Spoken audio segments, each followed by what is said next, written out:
अस्सलाम वालेकुम dear students. मैं हूं सर नसीम जुल्फ़िकार और आज मैं डिस्कस करने वाला हूं NED university of engineering and technology में जो एप्टीट्यूड टेस्ट हुआ था 2019 में, उसमें केमिस्ट्री के पेपर के सॉल्यूशन डिस्कस करने वाला हूं। इससे पहले मैंने एनएमडी कैट के पास पेपर्स के क्वेश्चन सॉल्व किए हैं केमिस्ट्री के और आज मैं जो है वो एनईडी के पास पेपर्स को जो है वो सॉल्व करने जा रहा हूँ, जिसमें से 2019 से मैं स्टार्ट करूँगा। तो ये जस्ट केमिस्ट्री के जो 25 एमसीक्यूज़ हैं जो आए थे 2019 में एप्टीट्यूड टेस्ट में एनईडी में, तो उसके डिस्कशन में स्टार्ट करूँगा। ठीक है, तो फर्स्ट एमसीक्यूज़ से स्टार्ट करते हैं। जस्ट 25 एमसीक्यूज़ हैं। तो फर्स्ट है the preservative of biological specimen is dash. तो ये सेकेंड है केमिस्ट्री और चैप्टर 9 से लिया गया है कि बायोलॉजिकल प्रिजर्वेटिव जो होते हैं, ठीक है, बायोलॉजिकल स्पेसिमेन को जो प्रिजर्व करने के लिए जो चीज़ इस्तेमाल की जाती है जो केमिकल यूज़ किया जाता है, दैट इज़ सी फॉर्मेलिन। और फॉर्मेलिन आप जानते हैं कि फॉर्मेलिन ख़ुद क्या होता है। दिस इज़ एक्चुअली 40% जो है वो ये सॉल्यूशन होता है। This is 40% solution of formaldehyde. तो ये जो है वो हमारे पास फॉर्मेल्डिहाइड का 40% सॉल्यूशन होता है। ठीक है, सो दिस इज़ फॉर्मेल्डिहाइड, तो जिससे बायोलॉजिकल स्पेसिमेन को प्रिजर्व किया जाता है। Next is 16 gram of oxygen contains dash molecules. 16 gram oxygen में कितने मॉलिक्यूल्स होंगे? तो 16 ग्राम ऑक्सीजन आपके पास चूँकि हाफ मोल हो गया, ठीक है, तो हाफ मोल हो गया, तो हाफ मोल में नंबर ऑफ़ पार्टिकल्स कितने होंगे? दैट इज़ 6.02 का हाफ हो गया 3.01 इंटू 10 की पावर 23। ठीक है, तो ए ऑप्शन जो है वो दिस विल बी करेक्ट। ये हम लॉजिकली भी सॉल्व कर सकते हैं बाय यूजिंग, हम फार्मूला भी इसको हम कर सकते हैं। अगर हम फार्मूले की सूरत में करें, लाइक आप जानते हैं कि अवोगाड्रोस नंबर जो है वो बराबर होता है mass upon molecular mass into Na। तो मास है 16, मॉलिक्यूलर मास आपके पास हो गया 32 और Na से इसको मल्टीप्लाई कर दिया दैट इज़ 6.02 पावर 23 से। ठीक है, तो क्या हो जाएगा इसमें कि ये तो आपका जो है 1/2 हो जाएगा। तो 6.02 इंटू 10 की पावर 23 को जब हम 2 से डिवाइड करेंगे तो आंसर आएगा 3.01 इंटू 10 की पावर 23। थर्ड एमसीक्यू है then the mixture of aluminium powder and aluminium nitrate is dash. तो एल्यूमिनियम पाउडर और एल्यूमिनियम नाइट्रेट का मिक्सचर क्या कहलाता है? तो ये एक एक्सप्लोजिव होता है जिसको हम लोग चैप्टर 4 में पढ़े हमने सेकेंड ईयर केमिस्ट्री में, पी ब्लॉक एलिमेंट्स के अंदर, दैट इज़ कॉल्ड अमोनल। उसको हम एमोनल कहते हैं। और अमोनल के बारे में आप जानते हैं कि ammonal is actually it is used as an explosive, एक धमाका खेज़ मवाद के तौर पे इसको हम इस्तेमाल करते हैं। Next is buyers method is used for the purification of dash. Buyers method किस चीज़ की प्योरीफिकेशन के लिए इस्तेमाल करते हैं? तो ये हमारे पास ये भी चैप्टर 4 से है सेकेंड ईयर में। तो ये बायर्स मेथड को बॉक्साइट जो है वो उसकी प्योरीफिकेशन के लिए इस्तेमाल किया जाता है। और बॉक्साइट आप जानते हैं it is the chief ore of aluminium. तो ये एल्यूमिनियम का एक ओर होता है। उसमें 3 मेथड इस्तेमाल किया जाता है उसको प्योरीफाई करने के लिए, बायर्स, हॉल और सरपेट। बायर्स मेथड का भी इस्तेमाल किया जाता है जब आपके पास इम्प्योरिटी के तौर पे Fe2O3 या फेरिक ऑक्साइड होता है। ठीक है, फिफ्थ है Oswald method is used in the preparation of dash. Oswald method को किस चीज़ की प्रिपरेशन में इस्तेमाल किया जाता है? तो that is B, nitric acid की प्रोडक्शन में ऑसवर्ल्ड मेथड को इस्तेमाल किया जाता है। Sixth element of group 1B are called. 1B group के एलिमेंट्स को क्या कहा जाता है? तो 1B ग्रुप के एलिमेंट्स आप जानते हैं, इसके अंदर हमारे पास जो है वो कॉपर होता है और सिल्वर होता है और गोल्ड होता है। तो चूँकि ये तीनों एलिमेंट्स हमारे पास कॉइन्स बनाने में इस्तेमाल किए जाते हैं, इसलिए इनको हम कॉइनेज मेटल कहते हैं। ए ऑप्शन करेक्ट हो जाएगा। सेवन्थ, कैप्रोइक एसिड जो है वो क्या है? अब आप जानते हैं कैप्रोइक एसिड जो है वो हमारे पास एक कॉमन नेम है। तो ये मैंने आपको बताया था, कैप्रो के मतलब होते हैं 6। ठीक है, तो कैप्रोइक एसिड मतलब 6 कार्बन वाला कार्बोक्सिलिक एसिड, जिसको हम IUPAC में क्या कह सकते हैं? इसी को IUPAC में हम लोग कह सकते हैं हेक्सानोइक एसिड। ठीक है, तो हेक्सानोइक एसिड कह लें कि कैप्रोइक एसिड कह लें, बात एक ही है। तो टोटल 6 कार्बन वाला कार्बोक्सिलिक एसिड। तो फर्स्ट में अगर आप देखो तो 314 कार्बन है। नेक्स्ट में 6 + 3 9 6 + 1 7 है। ठीक है, और सी में जो है वो 5 + 1 6 है। ठीक है, या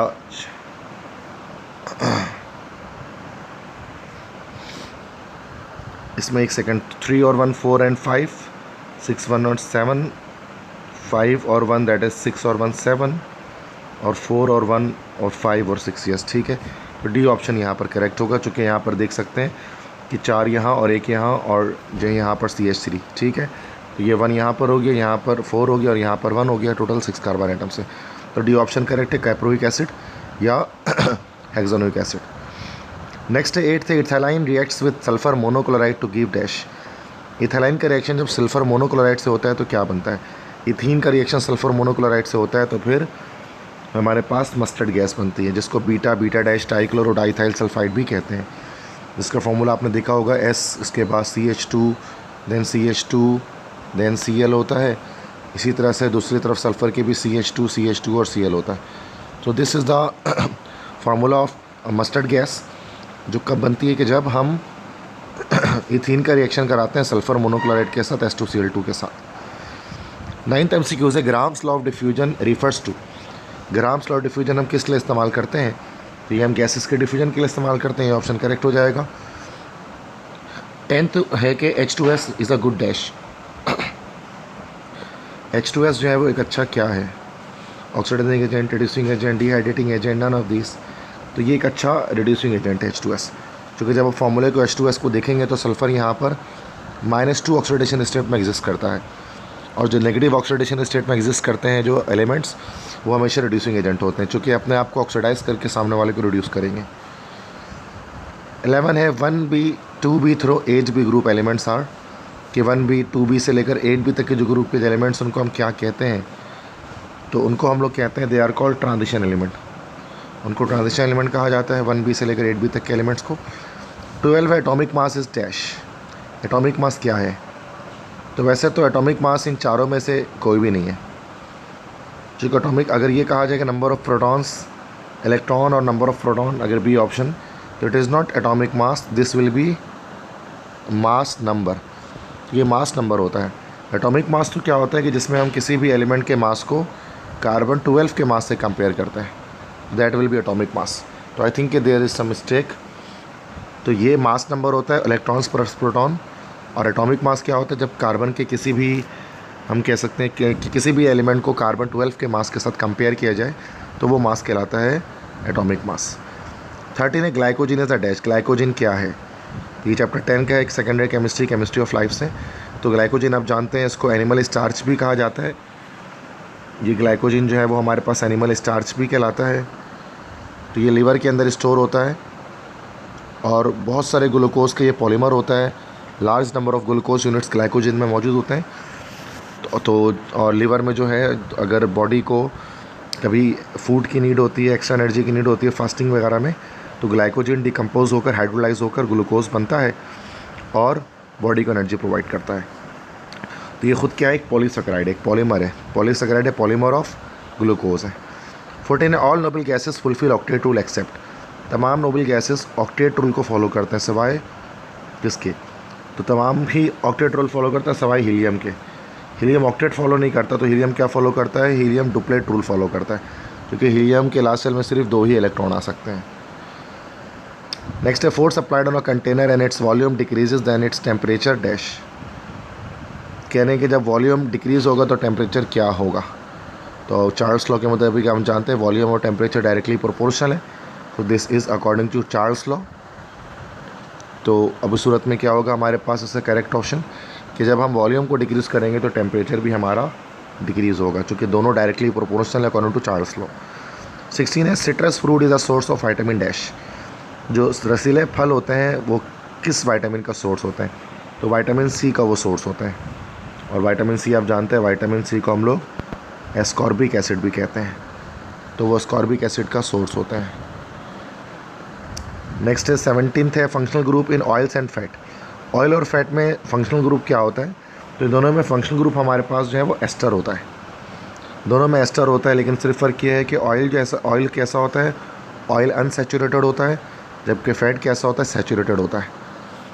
मतलब इसमें सारे सिंगल बॉन्ड होते हैं फ़ैट में, और ऑयल में कहीं ना कहीं डबल बॉन्ड भी होता है। होते दोनों ही एस्टर्स हैं। 18 है which statement is wrong for the chlorination of methane. तो मीथेन की जब हम क्लोरिनेशन करते हैं तो उनमें से कौन सी स्टेटमेंट रॉन्ग होती है? पहला, it is a photochemical reaction. तो ये तो होता है, फोटोकेमिकल रिएक्शन तो है ये, आप जानते हैं। It is an addition reaction, नहीं एडिशन रिएक्शन नहीं होता ये, चूँकि सब्स्टिट्यूशन होती है इसके अंदर। बी ऑप्शन है कि ये रॉन्ग है क्लोरीनेशन ऑफ मीथेन के बारे में। 19th है, दैट इज़ इक्वेशन लिखी हुई है। तो ये इक्वेशन इस तरह से है कि C+2S और रिएक्शन करके ये बन रहा है CS2, और आगे जो है वो डेल्टा H की वैल्यू इसकी दी गई है, दैट इज़ और डेल्टा H जो दिया गया है दैट इज़ +117 किलो जूल पर मोल। चूँकि प्लस में वैल्यू आ रही है तो ये हमारे पास असल में कैसा रिएक्शन है, एंडोथर्मिक रिएक्शन है। तो वही पूछ रहे हैं which type of reaction is this, तो ये एंडोथर्मिक है। चूँकि एंथैल्पी चेंज जब पॉजिटिव में आता है तो ये एंडोथर्मिक रिएक्शंस होते हैं। 20 है, minimum hydration energy is of dash, सबसे कम हाइड्रेशन एनर्जी इन चारों में से किसकी होगी।